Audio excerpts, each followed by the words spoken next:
We are live. Live. Welcome back. We're going to start this week off with some viewer mail. This is a new thing for us. Dear Craig, great show. Shane, you are loud and obnoxious, and you need to slow down. Sincerely, Mom and Dad. I didn't know they listened, so that's good, but it's a lot to think about. It is. What can you do? Arcade.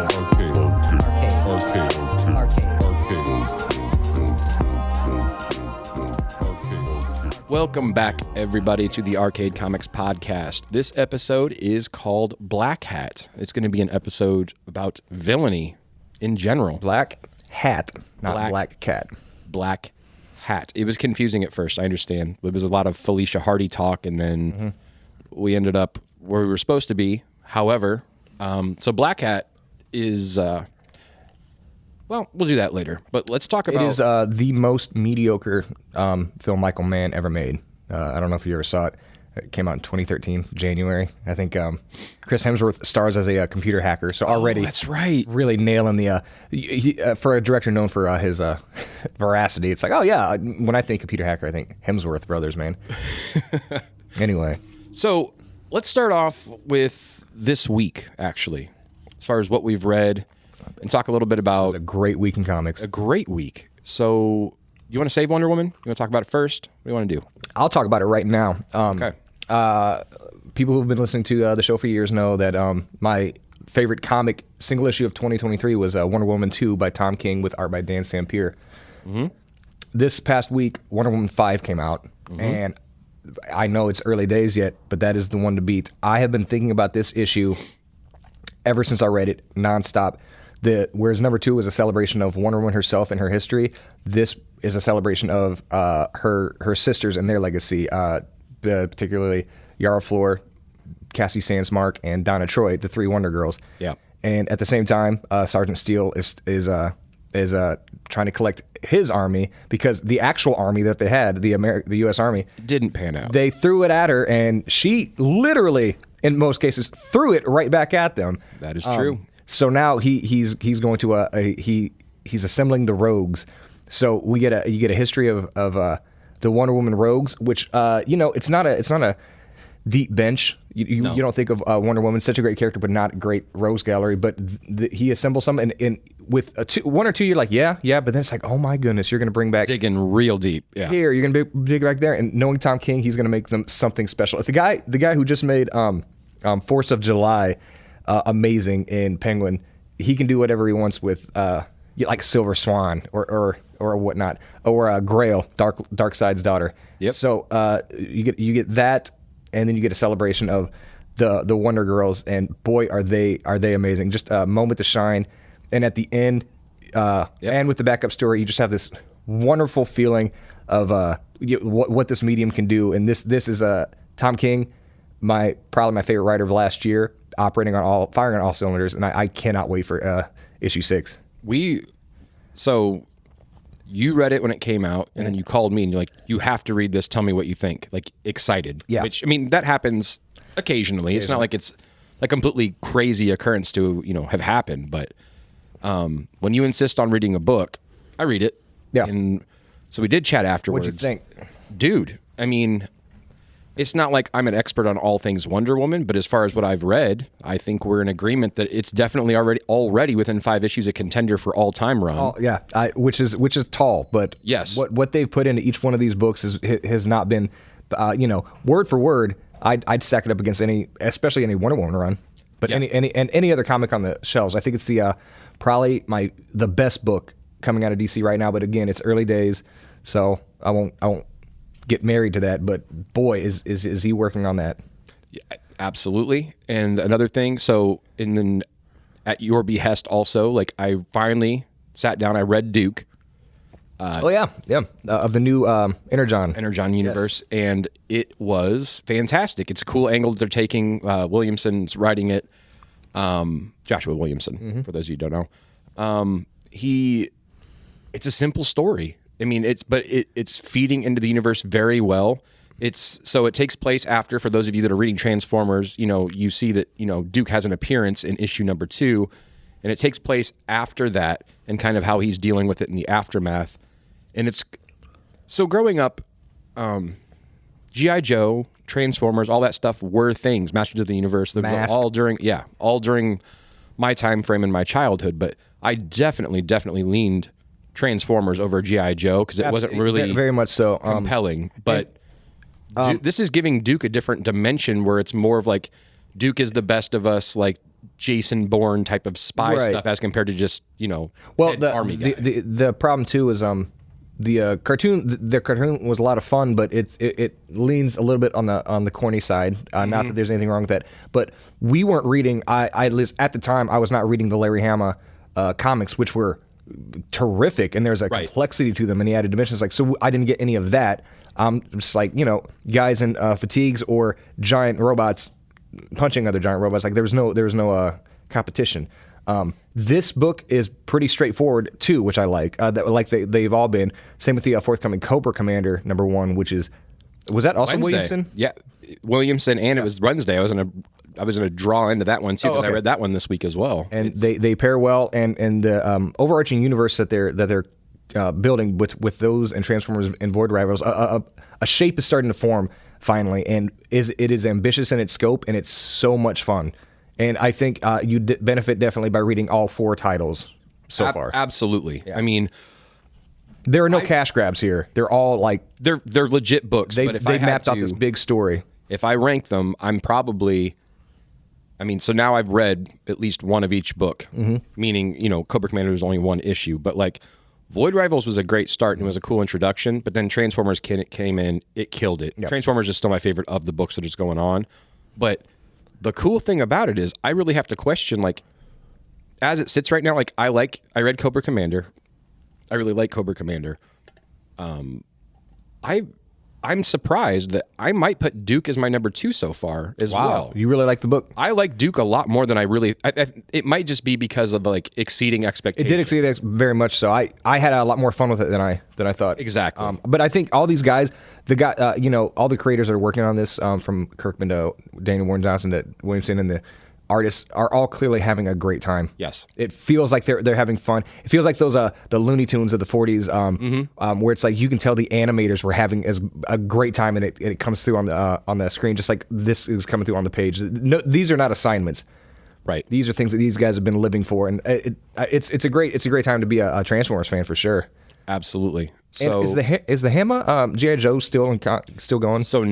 So around, was it the week before Duke, or I think it was coinciding with Duke, they picked it up right where the IDW run stopped. So the first image was 301 because... Does that tie into this universe, or is it still its own continuity? It's still its own separate... That's very cool. That's very cool. You can... We say that to say, if you enjoyed the old G.I. Joe stuff or whatever, from that continuity, you can read those separate from this universe. It's just G.I. Joe, its own thing, G.I. Joe, which this week 302 was released alongside Cobra Commander. What a milestone! 300 issues. He's also the guy that did the great, took over the great Wolverine early solo book and made it much more than I would have thought it would, because I'm sure that was a cash grab. Like, Wolverine's big, let's give him his own title, and then Larry Hama's like, oh, I got ideas. Hama does work. He goes ham. To coincide with what you just said, though, I was planning on actually discussing it, but it ties in perfectly with Wolverine. The Sabretooth War is kicked off recently, and it is looking to be one of the most violent Wolverine books that's been done in a very good long time. Do you know how that works in with Fall of X? Something else that's happening? It's something else that's happening. Like Sabretooth showed, like he's been absent for a bit, is my understanding, and then Sabretooth's come back. Well, Sabretooth was originally he was banished. He was he could not be. He was the one mutant who could not be saved, could not be reconciled. So they just put him in a pit, locked him up, and he was already an angry guy before, so he's got a lot of resentment. Well, the scene that I see popping up all over the place now is the one, the Happy Birthday gag that he's got going with him, and Happy Birthday is written out in the snow, and it's all limbs that he spelled it out in. He left it for Wolverine to find. Yeah. So that's intriguing if you're Takes me back to my 11th. Yeah. So, what else have you read? Anything else this week of note? Forgotten Men. Almost certainly. I'm trying to think what else pops to mind because it was a great week. The Green Lantern proper, the main Green Lantern is taken off, but Green Lantern War Journal continues with John Stewart continues to be. Philip Kennedy Johnson's he's off action now, so he has more time to concentrate on this. It seems like, and he's really building a mythology for John Stewart and this phase of the Lanterns where the O is not under the Guardians aren't on O anymore. The Corps is not in the employ of the Guardians anymore, and it's like these old school Lanterns like Hal and Kilowog and John have to find their own way in this new Corps. It's also interesting because he isolates with the new commanders of the Corps isolate the seven lanterns for Earth Sector 2814, and it kind of highlights without winking at the audience that there might be too many lanterns on Earth. we might be for like when Hal first joined in '59. The whole point about the Corps is like we've never had a human because like they don't make good lanterns. That's ridiculous. Like he was such an oddball. Now it's like the place is just rotten with humans. Right.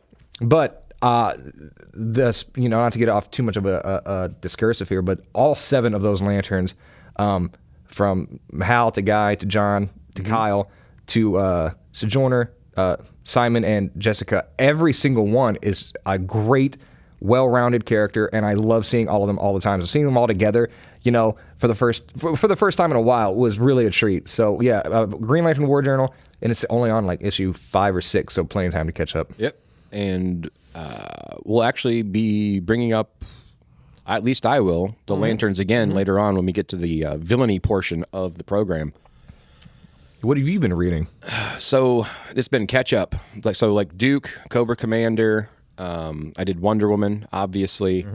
I am actually trying to catch up. I started over because it's been so long. I started reading Local Man.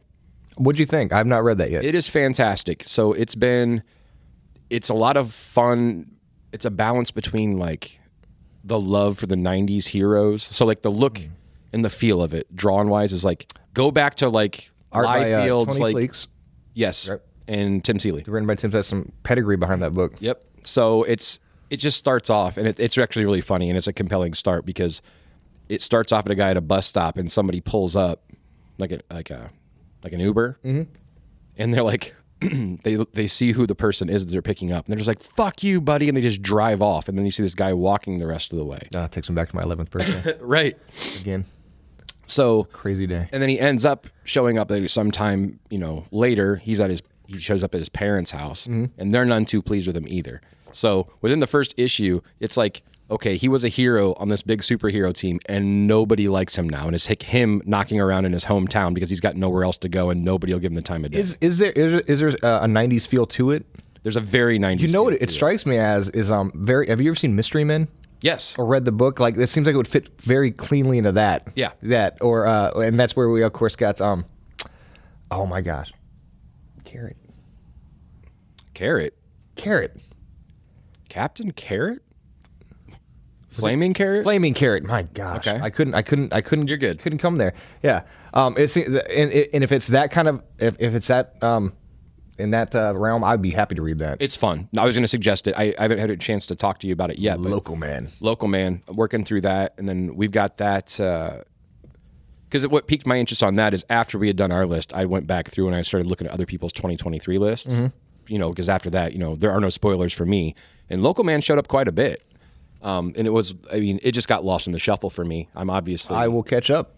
Oh, and I think we'd be remiss if we didn't talk about Jason Aaron is now... Absolutely. He's over at DC, big man on campus. He is writing Action Comics, and his first issue came out this past week. Yep. And it was... It is a Bizarro story. He's clearly building to something bigger. I'm not usually the biggest fan of Bizarro comics, even though I like the idea and I like his history, but sometimes the backwards talking gets a little old. It's like when you hang out with a toddler for too long.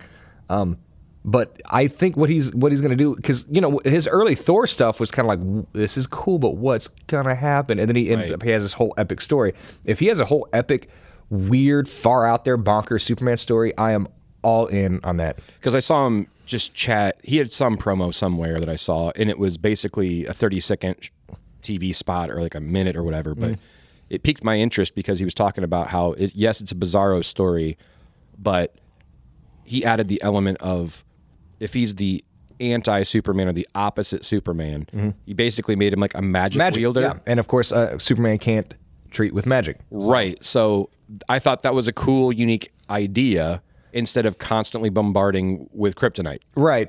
Or getting Mr. Mxyzptlk and, you have to have some fifth dimension shenanigans just to like fight Superman.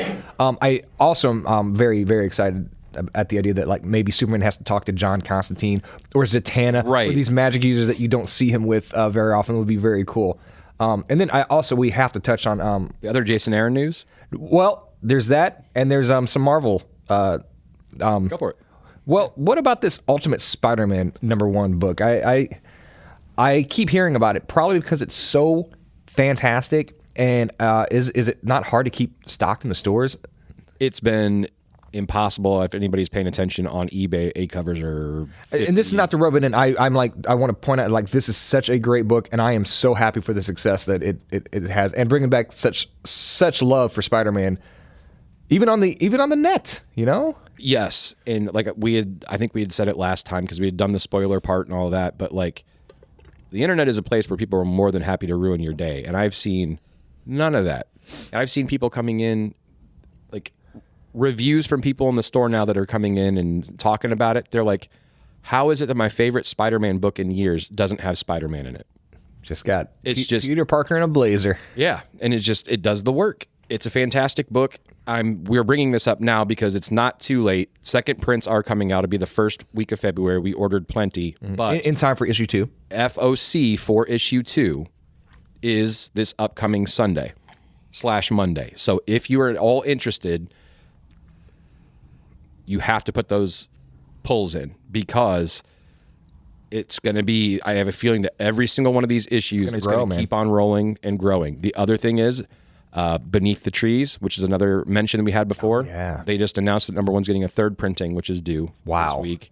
#2 is getting a second printing, which is pretty crazy for a book that was returnable. Guys, folks at IDW must be popping champagne. It's a great success, and they deserve it on this book. They got are we going to McDonald's today for lunch? Like, no, today we have Applebee's money. That's what Beneath the Trees is doing for IDW. And speaking of IDW, some major news. IDW Jason Aaron news, which is Jason Aaron is taking over as the mainline Teenage Mutant Ninja Turtles longtime writer. So after 150, which is happening in May or June, which I think next week is 147 or 148. Wrapping up that epic 150 issue run. The best TMNT saga for my money. 1 through 100 was Tom Waltz, who also did Last Ronin with Eastman, of course. And then 101 through 150 has been consistent. Also, it's Sophie Campbell. Sophie Campbell, who I remember at the time thinking, oh boy, stay away from the internet on this one. I would not want to take that job. And props to her for having the guts to do it.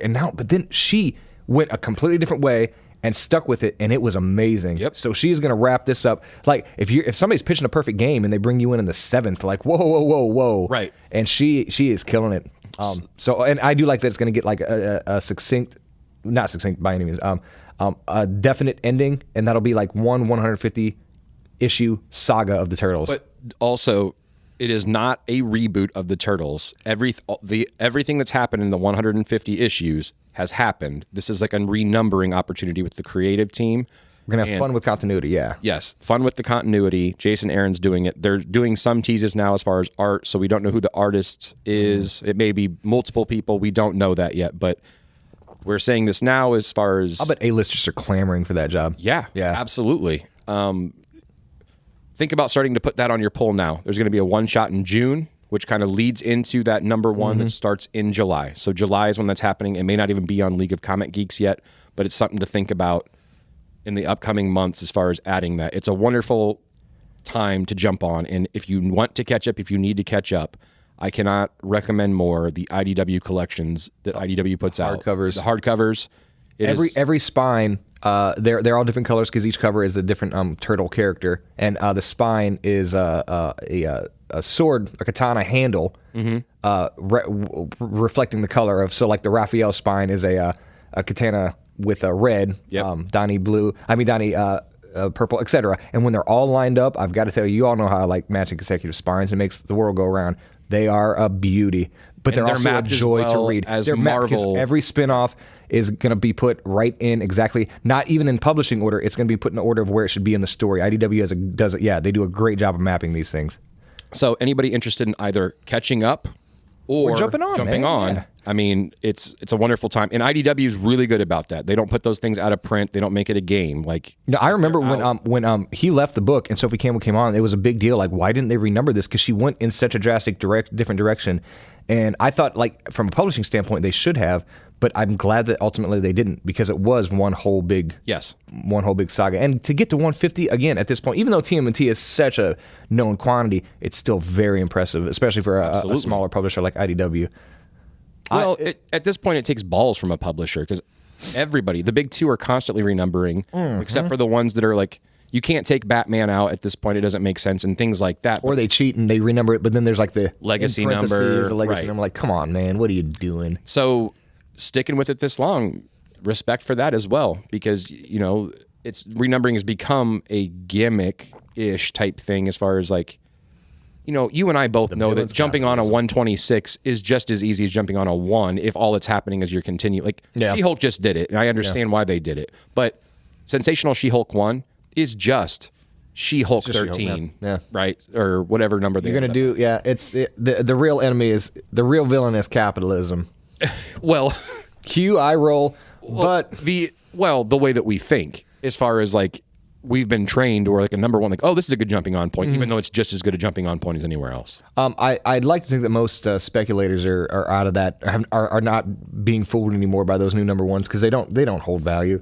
Sure, and that's good. Get them out. So if all it is essentially getting new people to jump on, that's a good thing. Agreed. But like with She-Hulk, it was a little silly, but I also get why they did it, and I love the fact that it was such a popular book that they did not see coming. Like, oh well, we got to get our money's worth out of this.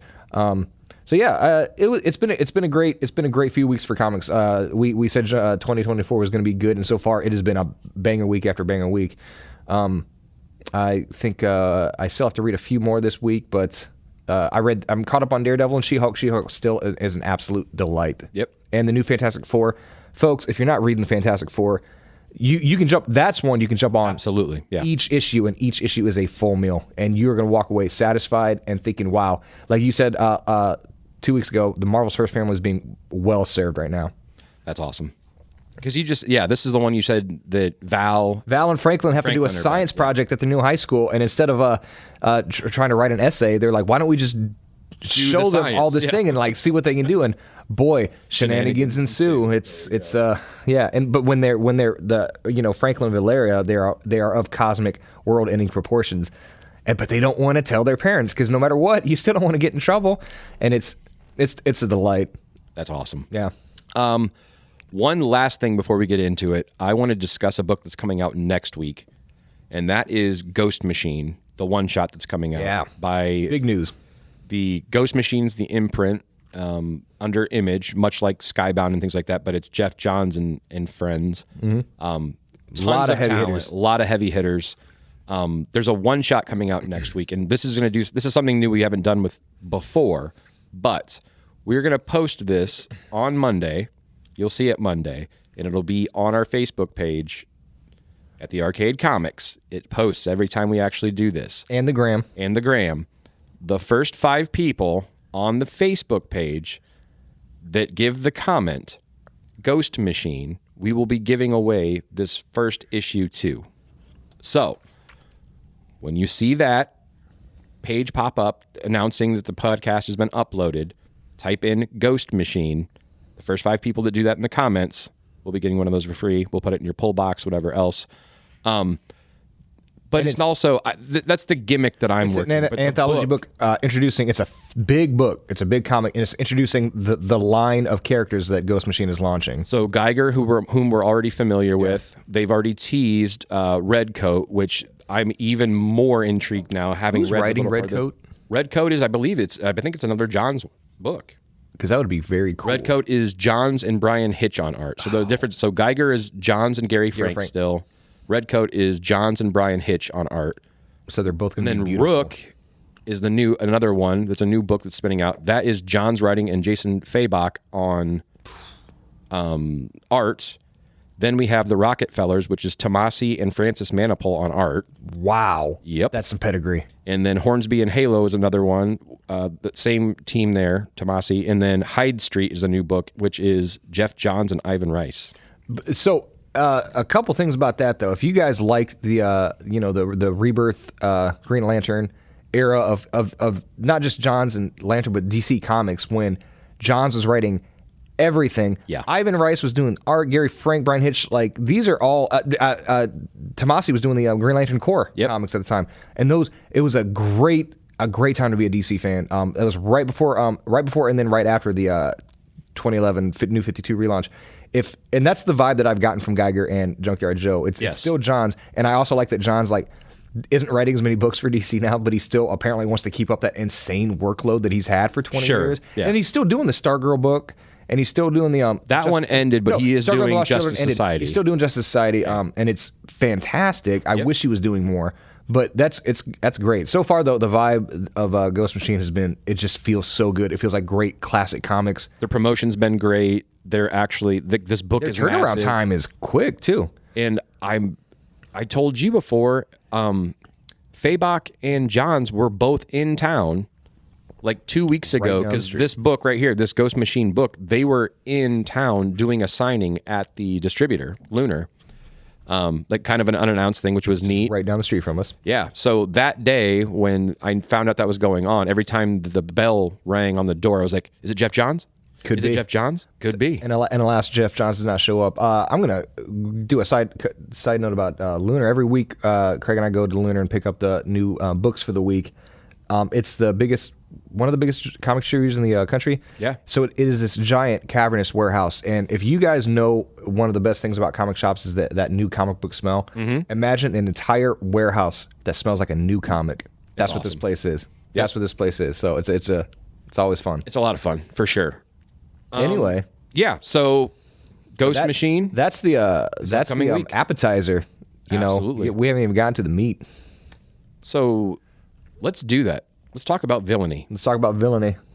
So I kind of had, we had a plan, we're trying to like plan these out in weeks in advance and stuff. And I kind of sprung this one on Shane because I was thinking earlier this week, I don't know why, but I was feeling kind of, introspective about like, man, I've been loving comics for a long time, and I was just thinking like, what is the draw there? Like, why was 8-year-old Craig just as invested as 43-year-old Craig is? Mm-hmm. And I thought about it, and it's like, yeah, I love heroes, and yeah, I love the stories, but villains typically are what drive every single one of these books. If you think about the most popular superheroes, like the Batman does the numbers, mm-hmm. Spider-Man does the numbers, and so on and so forth. They're the things they have in common. Wonderful rogues galleries. Mm-hmm. And it seems fairly obvious to everybody. And a lot of this is just, I wanted to get it out because I've been thinking about it, and I thought, it'd be interesting to have this conversation because we've touched on it. We're going to make it a fun exercise. Yeah.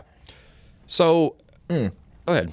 I think the idea is to start broad and narrow our scope, kind of like in Legend of Zorro, The Mask of Zorro, when Anthony Hopkins is training Zorro, and he's like, you make your circle smaller and smaller. This is a broad topic, villainy, but I think we're going to get somewhere. So I agree. Bear with us. By the end, you guys will be there's no list. Fighting corrupt politicians in 18th century Mexico. Side note: the new Zorro by Sean Gordon Murphy was fantastic. All right, that's it. Oh man, he writes and draws it though. Gosh, talk about a guy who's getting like his heart in there. And the villain in Zorro, I won't say it. Capitalism. But anyway, but do go on. I'm sorry. Oh no, that was it. But yes, you kind of explained it. Well, We're gonna go broad. Where'd you go first then when you were thinking about this? Where did your mind like naturally go? Like this character and these villains, like yeah, that's why. Way more broad than that. Even I was thinking about. I mean, and you kind of corrected me on this, and that is, there is no such thing as a hero if there is no such thing as a villain. Just like you've heard it before, like. The reason why heaven and hell work is because you have to have the right, and I pushed back on that. You did, yeah, because example being that I said stupidly after you shamed me. Hey, I didn't. I was way cooler about it. I think it was Superman without any threats.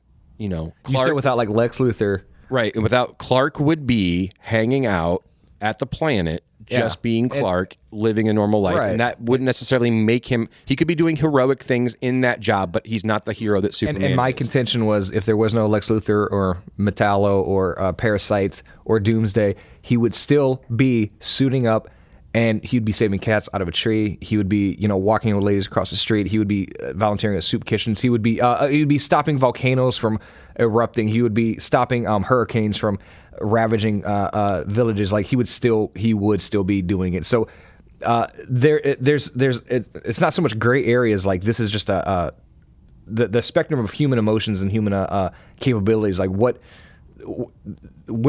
it's not all. I guess it is gray area. But then we both agreed that Bruce wouldn't be. And Bruce, yeah. Well, to that extent, no, he wouldn't be saving kittens. No. Bruce, it's Bruce's biggest villain is himself. It's the reason I think I might have spoken on this before, but it's the reason why Batman Returns is my favorite Batman. It's not the best. I'm not saying it's the best. It is my favorite, and it does certain things that no other Batman movie does. We've talked about this, and it's the scene where the Penguin is at City Hall copying down names of firstborn children of the city's rich and elite, and Batman drives around and he looks in. And then he drives away, and Alfred's like, must you be the only lonely person, And it shows, it was one of the few movies that shows Batman, when there's nothing to do, he still has to suit up and spend the night as Batman. When there's nothing to do, and he will do. There's no one's fooling themselves that Bruce is spending a whole night. Well, you know what? It's a slow night. Maybe I'll just go home. He wouldn't let himself. His brain wouldn't let himself. So in that case, Bruce is his own biggest villain, and that's saying something from somebody with the best rogues gallery in comics history. That's true. So I'm going to get real pretentious, I feel like. No. And that's kind of where I was going. I don't feel like that's pretentious. I deserved every bit of that in the Superman one, because and you were right though, and you were like, that's why we love Superman. People who dislike him for that reason are. I think I said they were wrong. I don't think that's boring to be the best of us. I think that's that's absolutely amazing. Grown up among children. I will say this: if Superman were in Metropolis 2 and he did like one day he stops a bridge from collapsing, I think most street level crime would just stop on its own. People are like, oh my God lives here. Right. I'm not going to go mug anyone. There'd still be white collar crime, but sure. I think Metropolis, even if there was no big major villain, I think Metropolis would still be the safest place on Earth. Just when people saw oh my gosh, this guy can do anything. He lives here. I'm pretty sure. Oh geez, yeah. So that's one step. I mean, and that's one stop in it. So. But where I was trying to go when I gave that example originally was that villains are generally, you've identified that conflict isn't just a villain necessarily. The conflict could be the cat in the tree, right? That is the conflict. Right. So conflict is actually what spurs on challenge to a hero. But villains usually are the ones that kick a story off, being that they are causing the conflict. Because we go to comics because the reason we go to any kind of art fiction is you get a different perspective, and comics is such a heightened perspective. So you see somebody like Bruce and Clark and Peter Parker, all these people that we can see ourselves in a little bit, but then when they're put in these heightened situations, and it's our affinity for them writ large, and maybe can help a little bit. And you need those villains to make it heightened. Absolutely. Yeah. Don't get me wrong. I would love to read, a bunch of Superman comic books about him, serving in food banks. But after about 30 issues, I'd be like, man, I really wish somebody would punch somebody. Right, sure. Because what would he do in that situation? There's the challenge. You still need the variety. Yeah, and the challenge, because like the moral challenge, because like Batman won't kill, but he will maim. Sure. Superman wouldn't maim. He wouldn't even do that. I don't think it's like, where does your personal moral code, like, where's the line? Right. So that's where originally I was thinking about it, from that angle, and how interesting it is that villains they are the ones that really give the stories its shape, because most of the time, as far as the instigator or the one with a plan, like most of the time they're playing offense and the heroes are playing defense. Mm-hmm. So they kind of drive that, right? They're setting the pace for how these stories move and what happens. And then I thought about it a little further, and like just in general, and there's a bunch of different types of villains. Like Mr. Freeze is an example. Would you view him as a villain? Yes, but he wouldn't view himself as a villain, and that's the rub. He at this point he probably will. He's killed enough people, but he'll do whatever he can to save Nora. And I love that at this point in comics, Bruce recognizes that, like Dr. Langstrom, Man-Bat. Like he knows Langstrom. He knows his wife. He knows the struggle it is. Like he doesn't like being Man-Bat, and he's trying to help him, but also it's like, yeah, but you just murdered a guy, But no, I think Victor Freeze, and that's another thing. The variety and the depth of characterization, especially in Batman's rogues, is like Ivy. She's in that same spot. I was about to bring her up. But especially in this current run, though, the G. Willow Wilson one, at the beginning of the run, the first arc, the first 6 issues, she is trying to hurt people, and she knows it. She admits it, and then she comes back, and now she's trying to salvage what she did. Does that not make her? She's still an eco-terrorist. Yes. And she still did that. But now she's trying to like make amends for it. And then she just came back to Gotham, and now Batman wants to stop her. Is he wrong for that? She's trying to do right now, but she's also done wrong. Where is the line? It's very interesting. And then to further that example, like, so those are both where you see the reason why they're such great villains is because you understand their intent. They don't think they're villains. And you contrast that to someone like, and I'm sorry we're using this, but I'm keeping it consistent to show the differences within the same rogues. I think Penguin knows, and I think Joker knows. Yeah, and there are some that are unrepentantly villainous, and I think there's a place for that, and I love that. I love Penguin just being an unrepentant villain. I love who else is just like Dr. Psycho for Wonder Woman. Yeah. Dr. Savannah for Shazam, Captain Marvel. Sometimes you just want someone who's like, nope, I am a bad guy. And I think this is a good time to bring up Deathstroke the Terminator. I'm all for antiheroes, and I love that. And I love characters like Harley, who over years has turned from villain to antihero to hero at this point. She's on the freaking Birds of Prey. But somebody like Deathstroke, I was never okay with his rehabilitation or in comics.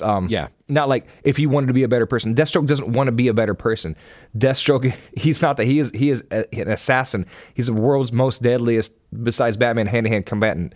And there's been this effort, this push in DC editorial in the last 10 years. And I think it's because Deathstroke is cool. He looks cool. His character design's cool. Wilson's cool.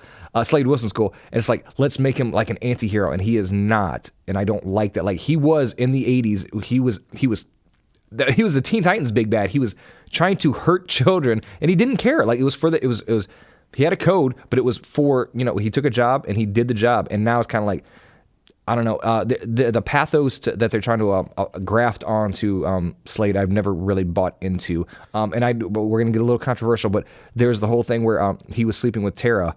And she was, at the time, she was 16, and that was messed up. That is a messed up thing to do, because he was supposed to be at that time in his late 40s.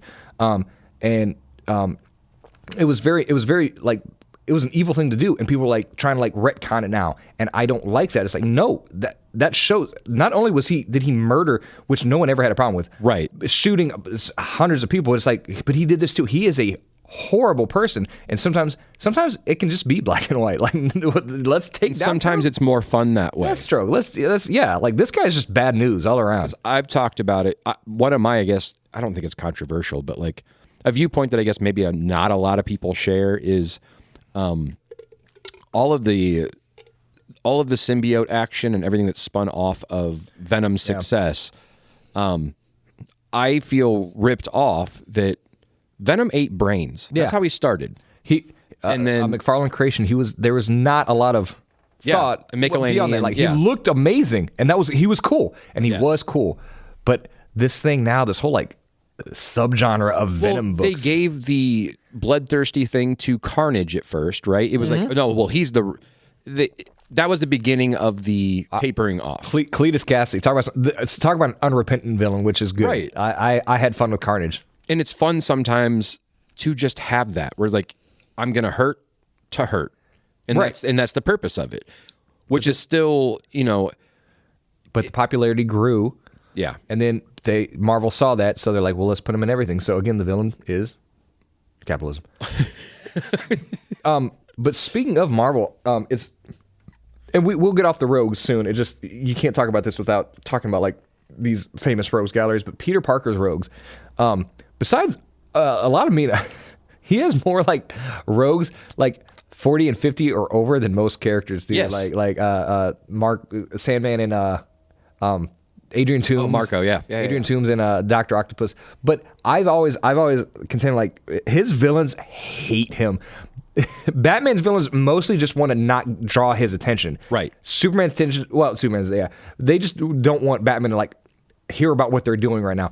Peter Parker's villains, Spider-Man's villains hate him, and it's because Spider-Man he spends the whole fights dissing them and like insulting them, and his insults are hilarious and they're personal. And it's like, no wonder these guys hate you.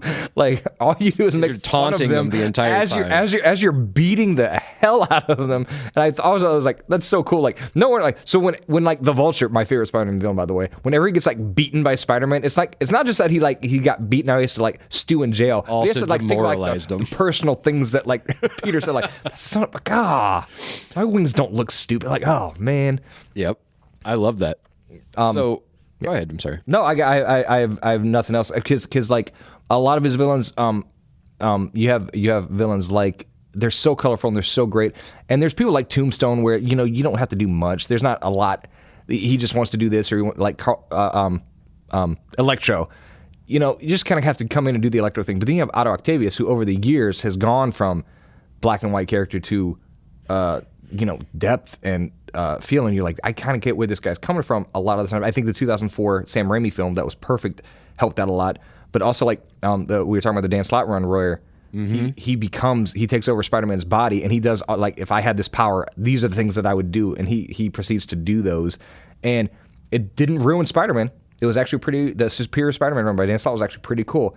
So like, if he's operating with the brain of Otto Octavius, I mean, where's the line? Where's the villainy? Where's the actual like? Because he didn't like try to take over the world or anything, right? So I don't know. I don't really know where I'm going with that. I thought we have to touch on Spider-Man. Rhino, there's probably not a lot of pathos here, guys. He's just gonna some of them are just run fast and nudge you, break stuff. Yeah. Who is real quick? Let's just have some fun. Who do you think outside of Batman has the best rogues gallery? I've always numbered it. I don't think there's a really. I've Batman, then Spider-Man, and then the Flash. Flash is way up there for me because I was about ready to talk about them because they're a different category of villainy. I feel there's a brotherhood there. There's a code. There's a code, and there would be no conflict with Flash if Flash would just let them get the job done. They're just looking to do a job. Just let us rob this bank. That's it.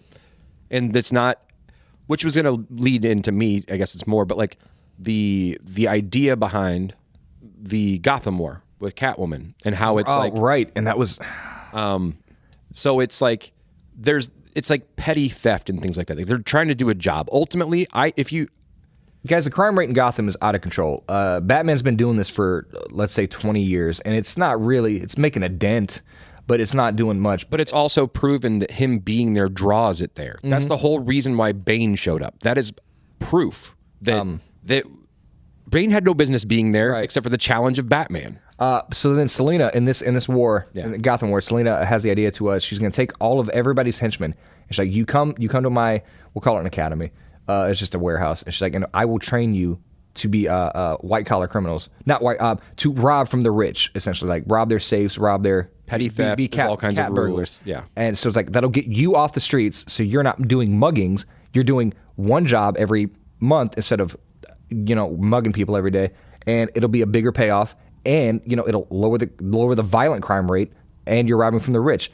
That was the idea, and that was a terrific idea. That's how it started. Now, eventually, the Gotham War, as it went on, it devolved into like punchy punch. Yeah. But the idea of that was a challenge because Batman was not having any of that. Like, no, these men are still committing crimes. Batman's perception is that's still villain. That's a bad thing to do. And Selena's contention was like, who are we hurting? Like, they have insurance, they can afford it. These guys are not now. They're not out there hurting people. They're right. Yeah. But and then somebody in part of that fun was the dividing line and where the Bat family fell on the idea of it. And where do you think those lines were? Dick and Barbara kind of they didn't want really. They were like Bruce's. She's got some good points, but they weren't going against him. Sure. Actively, Jason though. Jason was all in. Yeah. And Damian was full on Bruce's side. Yep. And I love that. But it's an interesting idea. Somebody inevitably got hit, so these guys would be trained to case the joint, and then after that they would go in and pick the locks, rob the safe, get out. That's a crime, sure. Nobody got hurt. But then one time they cased it. Somebody was home. That person got killed on accident. Now Batman thought, okay, now I'm justified. See, somebody is dying. But was he? He's like, violent crime was down, and now because Batman stopped the whole thing. Now violent crime is back up. Was that a good thing ultimately that Batman did? Did he help or hurt? I don't like that. That is treating things exactly the same way that social media and media in general treats things, and that is you can't pounce on a single example to say that something's not working or not give it its due time. I go back to it being Bruce's biggest villain is intransigence. It's himself. Sure. Like get out of your own way, dude. Or letting himself be happy. Catwoman's a good example too, as far as villainy. I mean, as far as where she sits. Like, marriage was in the picture, but I don't think Catwoman would not view herself as a villain, and neither would I. Catwoman would go out of her way to not hurt anyone. Yes, and she only robs like people who she thinks can afford it because she has lived that life. She has been down and out in Gotham. She knows how hard scrabble life is, but she has still never resorted to like hurting people to get ahead. But Batman, of course, would view her as a villain. And we had talked. It was last episode, I think. As far as remember when you discussed as far as Pacific Rim and how it's ridiculous, but it establishes its own rules. It follows its own rules. Mm-hmm.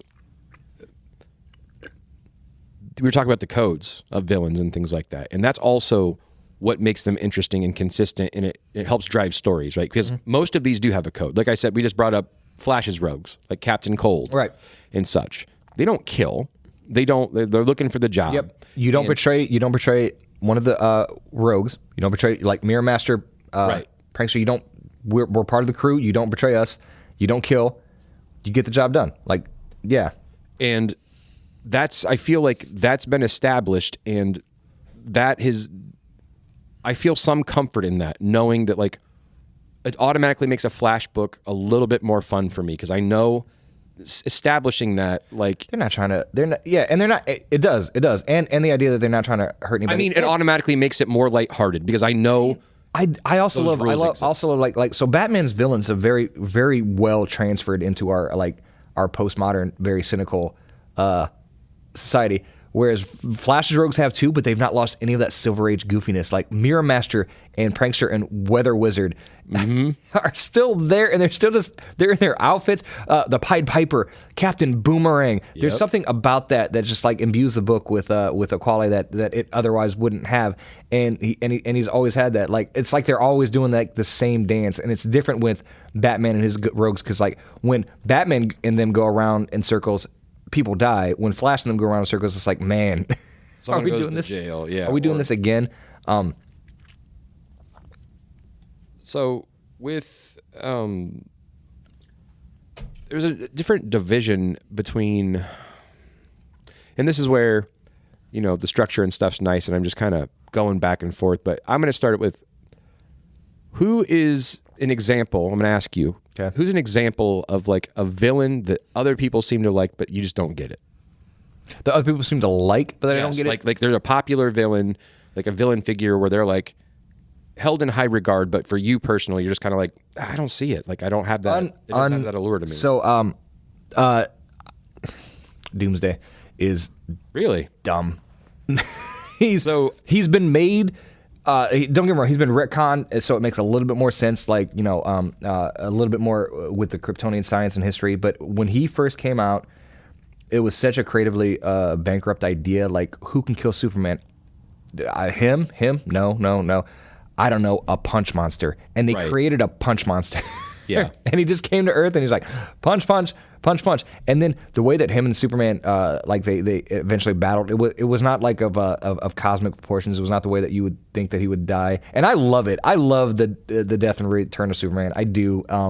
But at the time it was like they just punched each other real good, and then they both had a final big real good Don't punch. you feel cheated though too, because it was like just introduced and it was a punch monster? And that was it. Yeah, that was it. Like this dude's gone toe to toe with Darkseid and all the other stuff. A few issues before, and then he was done. And it's like, come on, man.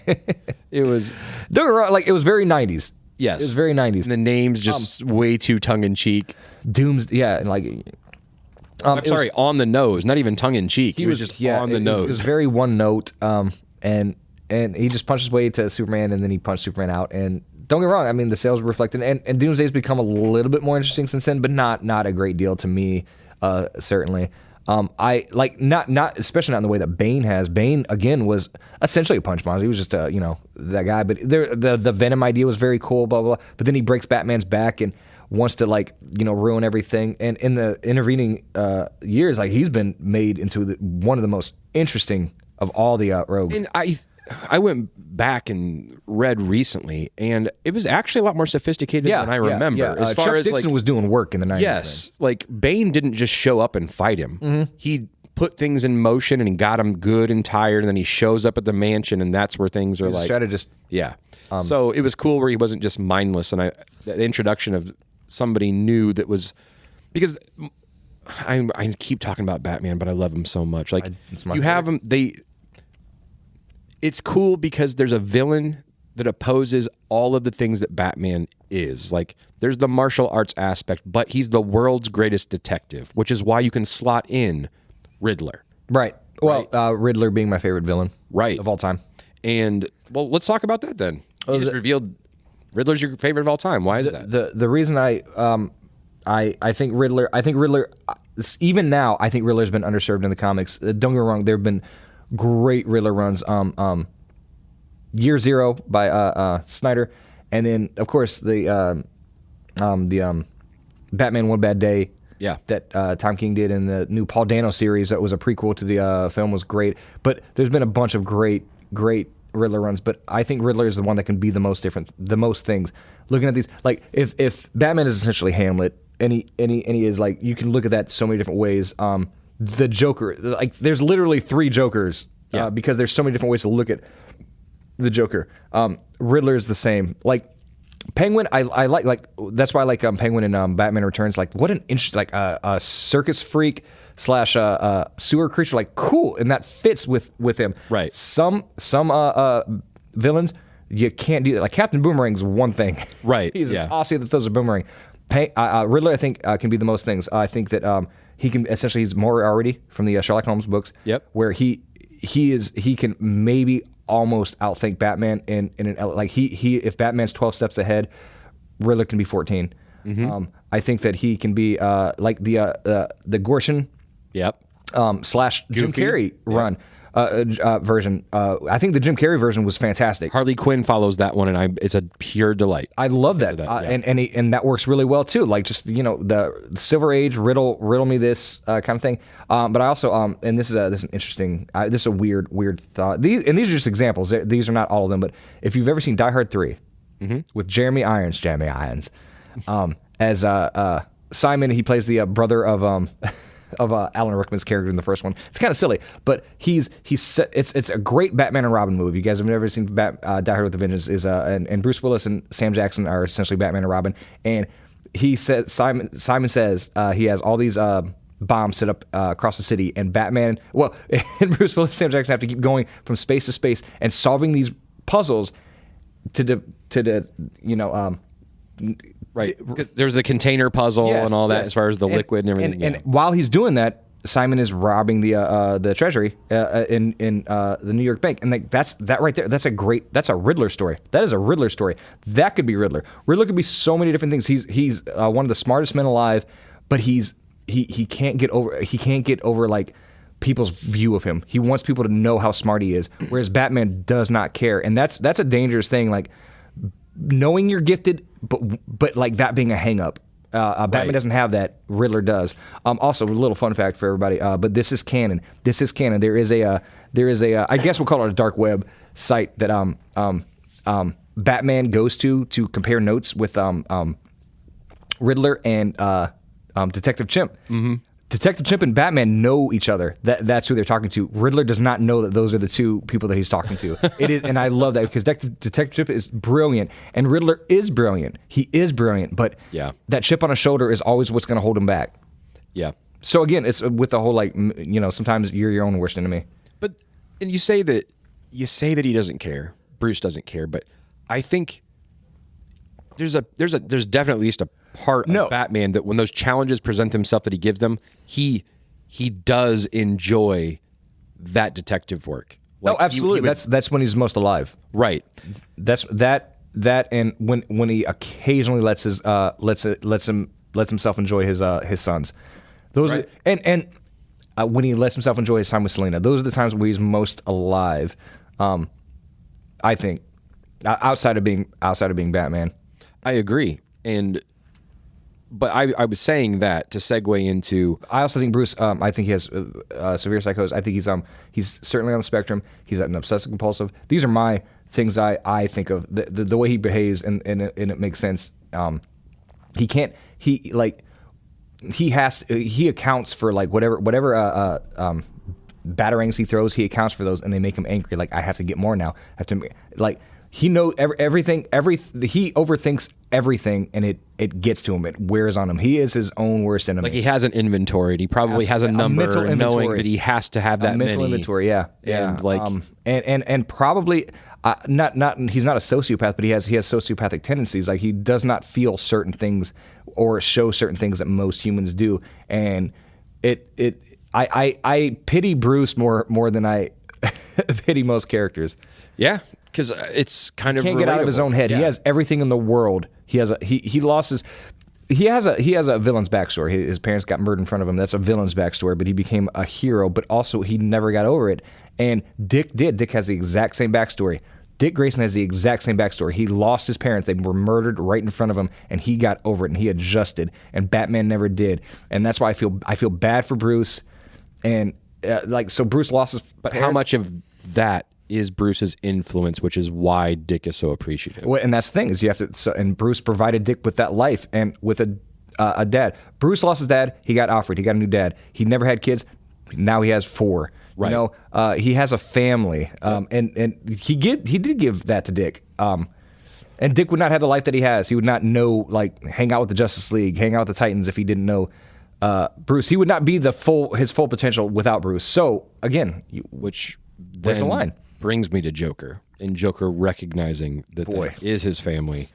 And Joker is, and I think the reason why he's most popular is that he is a villain like any other, and that is, we've already described a villain that likes being a villain. Mm-hmm. Joker is just Joker. Like, he needs Batman for the chaos and for the...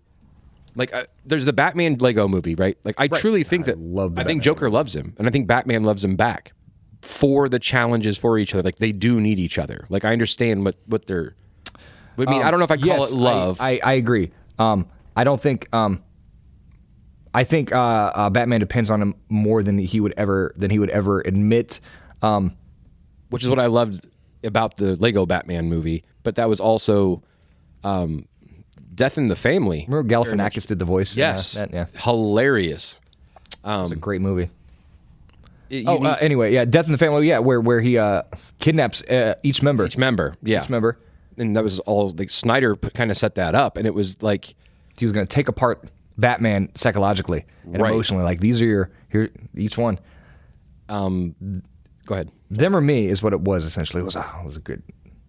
But, so geeking out over how good that story was. But he, you just touched on it as far as the family, but like Joker's different. Like, I don't know who else would have done that to him. Truly, like Penguin, that's still like I think that's like a bridge too far. I think Joker is just as formidable as Batman, and that's saying something. Like who else in the DC universe is formidable as Batman? Superman. Yeah, the Joker. Like that's right. That's meeting him where he's at. And besides the fact that the Joker's character design is so great, like instantly iconic. It was taken from the great film. Because don't get me wrong, you guys have to know that Bob Kane just stole. He just stole wholesale from everyone. Right. And he just ganked The Man Who Laughs. It was a silent film from 1928. It's very good. It's based on a Victor Hugo story, who I think wrote the first comic book, my favorite book of all time. No. Wait, hold on. I'm getting mixed up. Victor Hugo wrote Les Miserables. Who wrote Three Musketeers? Alexander Dumas. Yeah, My fault, everybody. Yep. Anyway, the first comic ever, my contention is The Count of Monte Cristo, the unabridged version. Read it. Love it. But that character design was iconic, and from the beginning, he was just a manic meeting Batman, and Batman, he was so serious, so like step by step. So there's a process, and Joker has no process. Yeah. And how do you deal? When chaos meet, like pure entropy meeting pure like logic, pure reason? There's no way they can't. It's gonna be and I think chaos. Everybody has been witness to that for so many years, and I think that's why in Dark Knight, like, people responded so well, because it was diluted down very well in the spot where when Ledger just flat out says, he's like, I don't hate you. He's like, I'm like a dog chasing a car, right? And he's like, if I wouldn't know what to do if I caught it. Like, it just like that dilutes it down. He was telling the truth. Yes. Every Joker has the same thing, and I'll even argue that Jared Leto had it. Sure. Come at me. Every Joker, besides so between Nicholson, Heath, and Leto, and even Hamill's version, every Joker, you have to feel like if you're in a room with these guys, you do not know what they're going to do next. They could shoot anyone, they could stab anyone right now, and I think Joker definitely Nicholson's Joker definitely had that. And Heath Ledger's definitely had that. Even Jared Leto, when he's talking to Common in that in that strip, like he's a dangerous guy. So on top of like being of this, like, I'd argue genius level intelligence, you also but he could also like just mug you. I'm sorry, forgot about Joaquin Phoenix. But see, Joaquin Phoenix's film, The Joker, is very entertaining. I would not argue that. But I don't know quite what it's trying to say. And you can say, well, it's the Joker, blah blah blah. But it's like that's a cheat. That's a cheat. Whenever the movie contradicts itself, or whenever anything about the character like says one thing and then does another thing, you can be like, well, it's the Joker. He's an agent of chaos. It's like, well, that's a cheat if it's a character study, and that's what the Joker was supposed to be. It was the scene where he lets the little person, dwarf, lets him live because he was nice to him. Right. That's allowed. Nope. That's logic. That's the last thing. Joker, like, nah, he would kill him because it's funny. Right. Shooting a midget is hilarious. Like, that's what he right. And then he would have done that. Yeah. So. But again, it was another way to look at this character, and it's saying like the Joker movie is very entertaining. It's very fun. And like I said, there are three. Right now in continuity, there are three different Jokers because because you have to. You can't contain that character. Yeah. I want to talk about. Go ahead. No, you go ahead. There's another relationship. I was thinking about Jason Todd. Okay. Well, I was thinking about the time that the Joker beat him with a crowbar and then exploded him, and then he was fine. Right. But when they brought him back, and they brought him back from the Lazarus Pits in Under the Red Hood, which is a great series, a great story, and he came back a little off. You know what? I just realized the Lazarus Pit is essentially Pet Sematary. Yes. And if you know, Yeah, sometimes dead is better. exactly. Oh, yeah. And that's Jason's been a little bit off ever since. Well, and you could say the argument with Raish, like that could be contributing. That guy's 100%. Well, the same way that Vandal Savage would be. Yeah, you know, yeah. Like, right? come on, you guys. Just enough's enough. And you think about it, like Raz's progeny is Talia. She was raised with that as your dad, and like you're hanging out in like these monasteries where we train killers our whole life, and then it's like, yeah, let her be a mom. Sure. It's amazing. Damien isn't more messed up than he is. Absolutely. But that kind of touches on another type of villain I was thinking about, like the relationship where there's like former friends, villains, and that's a different dynamic entirely with villainy, as far as like there's that conflict of, so like it's different. Like in Smallville, to bring it up for Superman, like that story is like, oh, like Lex moved into town and he and Clark were friends, and then Clark, Lex feels betrayed because Clark's got a secret, and there's that whole thing. I'm okay with that in that context. It was fine for the show, but I like the actual Lex Superman relationship, which is like Lex, above all else, just wants to be loved by everyone, like universally. Like, No, you don't think so? he wants to be admired.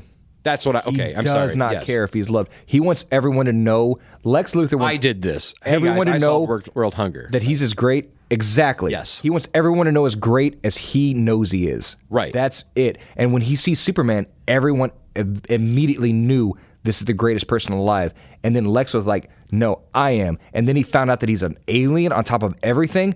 He's not even a human, and you guys love him more. No, I will stop this. I'm with you. I never liked them being like childhood friends. Like, that's a little bit too cute. You know what it reminds me of? It reminds me of in The Phantom Menace, an otherwise great film. Come at me. Those movies are terrific. The prequel trilogy is great. Yep. But it was when Anakin built C-3PO for his mom. Right. It's a little just too cute. Like, one, why would a slave on Tatooine need a protocol droid? She's not giving dinner parties. She does not need it. But also, it's like Darth Vader made C-3PO. It's a little too twee, and like making them childhood friends, I've never liked that. It's a little bit too like, come on. No, Lex was a fully formed human man, and he had all of his ideas in his head, and then someone showed up in his city one day and threw all of it out of whack. Which, using that as another example, I'm completely fine with the Obi-Wan. That's Obi-Wan Anakin? Obi-Wan Anakin. Oh my goodness! And do you remember it? Heartbreaking. Do you remember Revenge of the Sith when their final parting? Yep.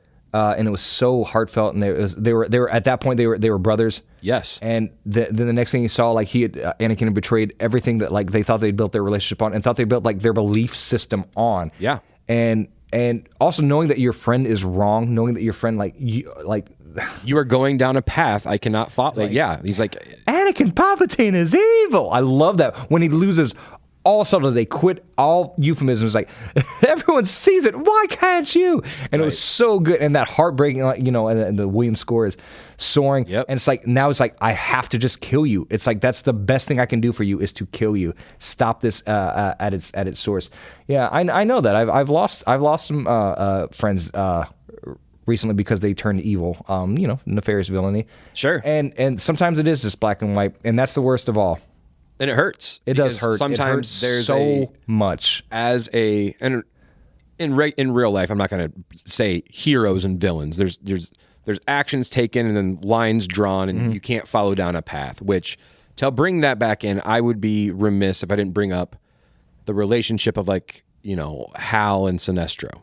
Yes. Oh, As here's another a great one. Like an example. Who became they were antagonistic, but But it was like friendly competition. Exactly. Sinestro, I didn't want to train you. Iceman and Maverick, right? Yeah, absolutely. And then Sinestro came to see something in him, and then they became brothers. Yep. They were brothers.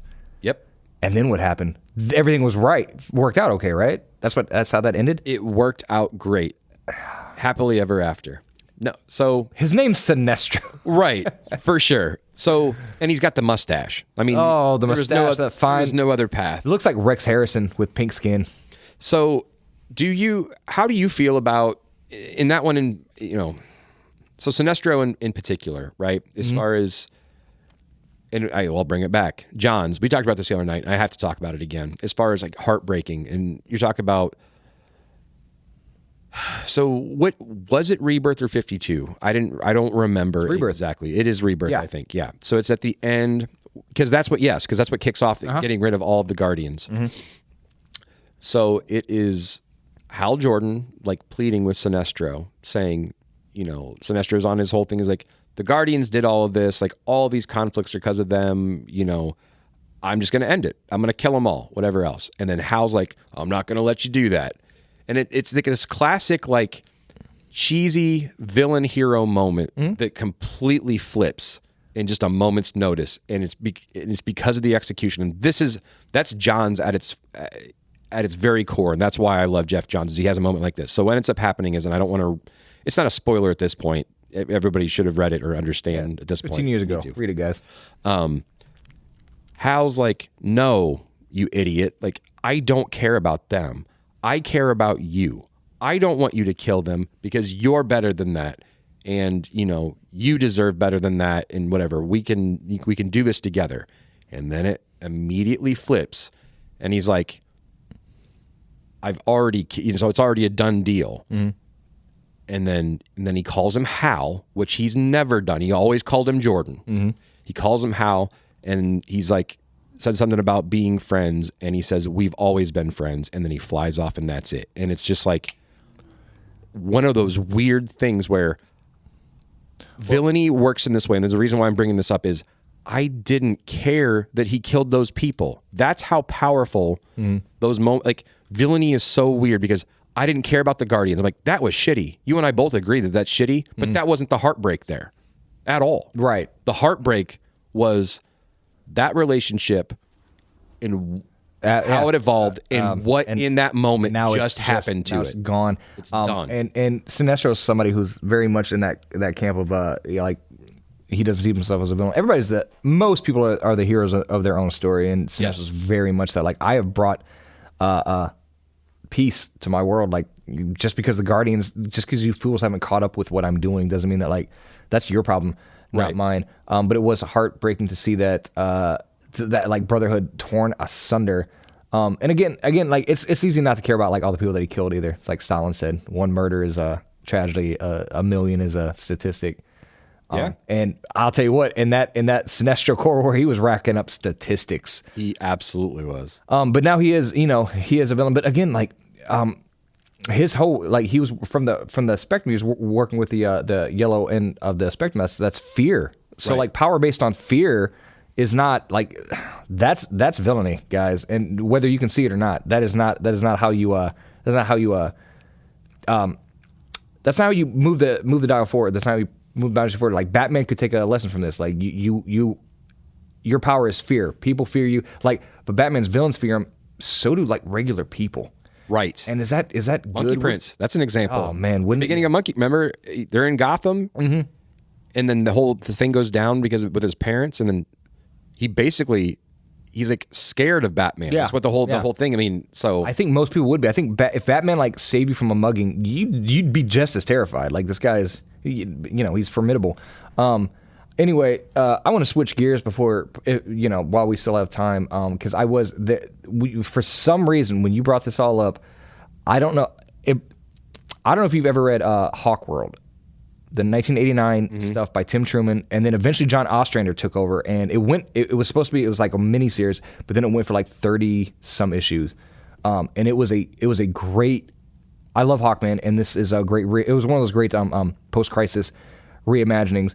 And in this, Qatar Hall, not Carter Hall, Qatar Hall became he was a policeman essentially in the Thanagorian force on Thanagar, and his parents are wealthy. He came from a privileged background. He has had a kind of a coddled life, and it turns out like his family and a bunch of these families are they're mining, they're stripping whole worlds of their resources to keep their way of life where it's at.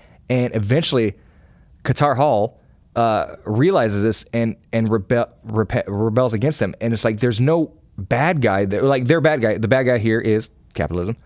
but there's no one to fight. There's no one to Right. punch in that instance, and that was such an interesting take on Hawkman. And it's like, see, these ideas can be applied to like any character with any depth. Then of course 0 Hours came, and Qatar Hall and Carter Hall were collapsed into one human, and I think he went crazy or something like that. But that's comics, folks. But that is another way. It's like sometimes villainy is more ethereal than anything. It's like, wow, who do you direct your anger at when there's no one when there's no Joker smiling face to punch? Right. Yeah. I mean, it becomes difficult to, in using standard heroes and superheroes, like we've given those qualities and conflicts names and costumes and things like that. But, we talked about it before as far as a joke, but like, you remember when Howard the Duck fought gentrification? Absolutely. Right. Absolutely. And he won. But again, like these conflicts. And I guess to tie it all in, I mean, in Paradise Lost, there's some who think that Satan was the good guy or the hero of it. it's all perspective. And that's where I'm trying to go, is like perspective wise is always like, where are you at in your life? And absolutely, like we talked about Freeze and Nora, like I am intrigued by that because with my own wife, I would do the same. And I would be Batman's villain, and it makes you feel uncomfortable having those feelings, knowing that, admiring Batman and being like, yeah, I'd be a villain too. And that's the fun part. And that's what I was thinking about, to circle it back around, which gave me the whole idea, is like, I've identified more with villains than I have with heroes, and that's what keeps it going for me. As far as like, I've done, you would say, you know, heroic things, but I've done villainous things too. And probably more often in the sense that I did an action. It wasn't with intent to do something or do harm, but part of that villainy is not paying attention to how it impacts other people or how it's going to. If that's the case, a rippling effect. I am the doomsday of this.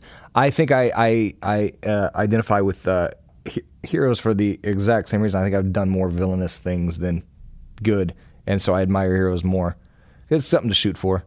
I know I admire them more. Like my entire sense of justice is based off these books. I've been reading them for so long, but it took me a while to understand. It took me years of reading to understand that I wasn't intrigued by the heroes and how they handled it. I knew how they were going to handle it. I was intrigued by the villainy and how they ever got to that point.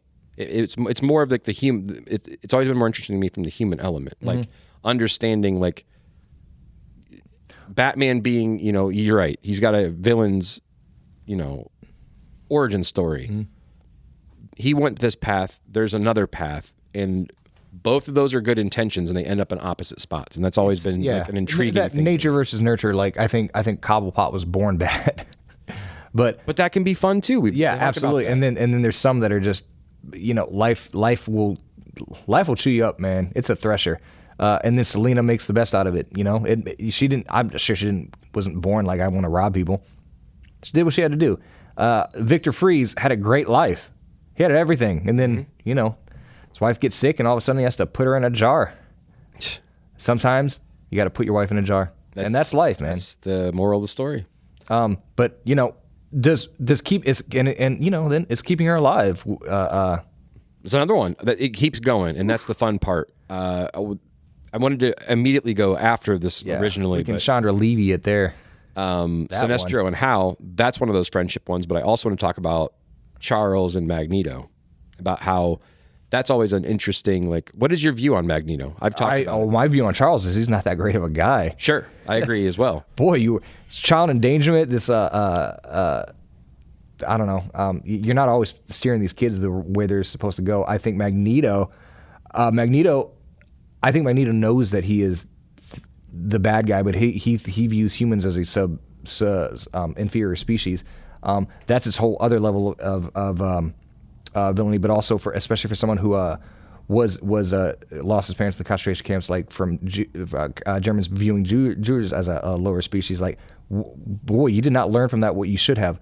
But he does want the best for his people. Everything he does is with the intent to make to raise up the mutant species. So he wouldn't view himself as a bad guy.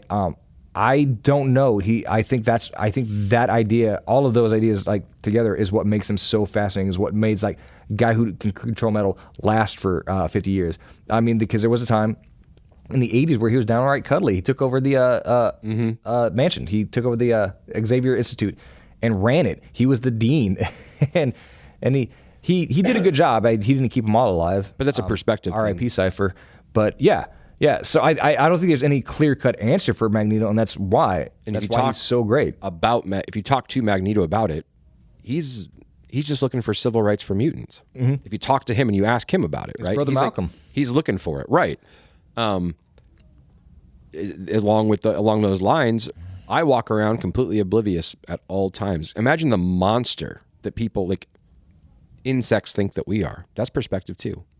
Sure. I'm saying like Magneto, if he could just be they really are just higher beings. If there's some damage that's caused by mutants living their life, you could arguably say that, well, they're lesser than. Just like, well, you can't talk to me. You eat hamburgers, right? Right. You know what I mean? So I'm going to continue working for mutant rights. I think integration is possible, but it's going to take work.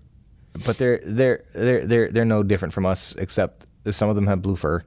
That's true. Yeah.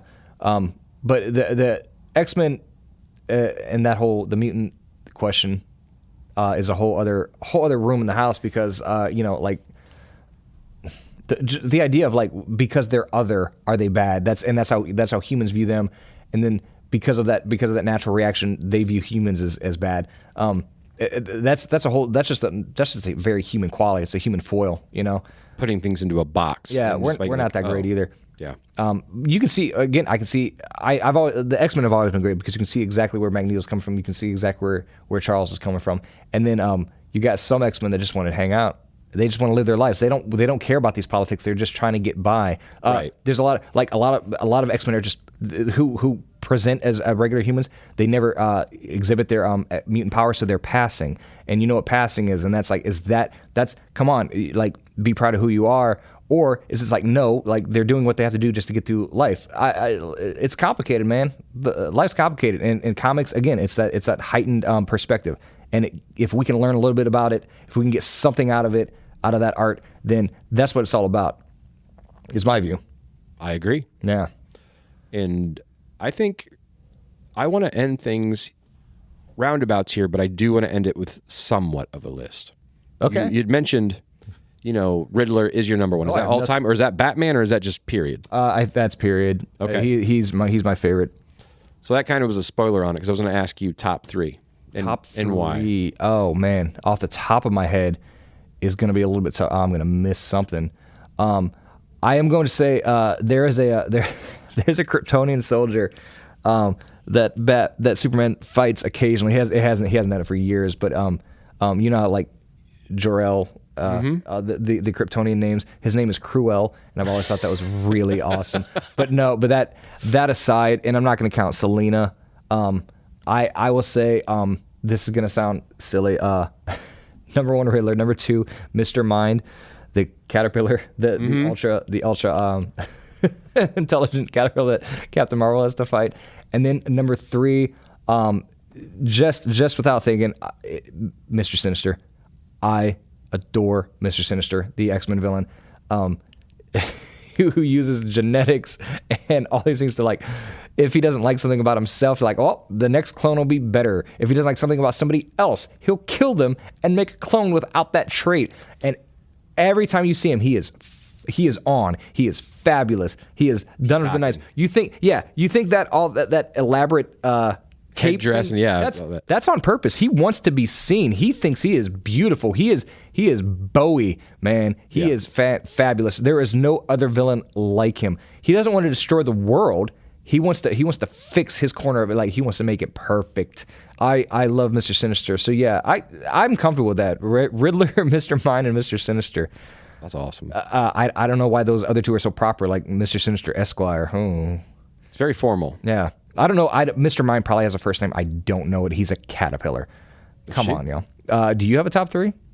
Well, of course. But I'm going to have the same problems because I wasn't planning that actually, as far as asking. You sprung that one. And I knew you were going to ask me back, and I am not as quick on my feet as you are. Boy, I don't know why you're throwing rocks in the glass house, man. I know. I probably shouldn't have done that. Out of just respect for... We have already wasted it talking about it too. Like I'd put number 3 as Magneto because I do like It's a great character. I love how he is good and bad.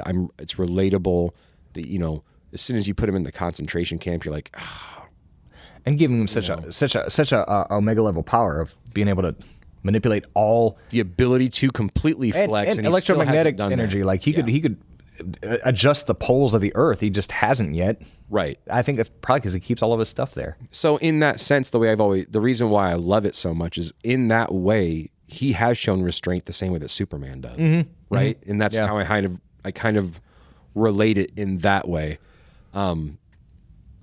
Another, like, number 2, let's see. It's really hard because a lot of mine are Batman and I'm trying to avoid that. But as far as favorite Batman, as far as I'm intrigued, let's say for right now, as far as what popped in my head, I'm going to say Calendar Man. I love Calendar Man. It's just an odd thing. I think, Long Halloween did a lot of work. Long Halloween did, because he was a joke before then, and Halloween made him dangerous, in much the same way that, what was it, Out of Time did for Clock King, the recent Tom King series, which was excellent. Clock King, another one. Like, who would have thought punctuality would be deadly? Right. That's cool. Should put that on the cover. And number 1, like my favorite, I'd have to put Joker. I mean, he's awesome. He is incredible. Like he's the unpredictability, like what you said. I'm glad that you said it. Is you're in the room with him and you don't know what's going to happen. Right. And and that's what the best iterations of him do. Also, the thing I like about Joker is same with Spider-Man and Batman and Superman is you could go to Estonia and show somebody a picture and they'd be like, Joker. Right. It's an incredible thing. One of the few American exports that we still have that are that popular. And I guess I'll close this out with a comment on Joker where it all started for me in comics, and that is, I guess Joker's my number 1 because I'm most impressed because I feel like that was a real laugh at the end of Killing Joke that he got out of Batman. And it was terrifying. It was terrifying. That whole story was just mean. Yeah. It's good. It's memorable. It sticks in the craw. My beloved Alan Moore. Sure.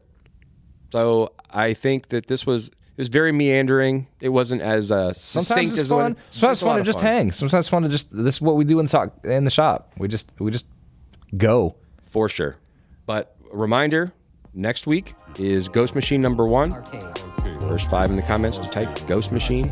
We'll have a free copy in the pull box. We will see you next week. All you pony persons, stay golden. Have a good one.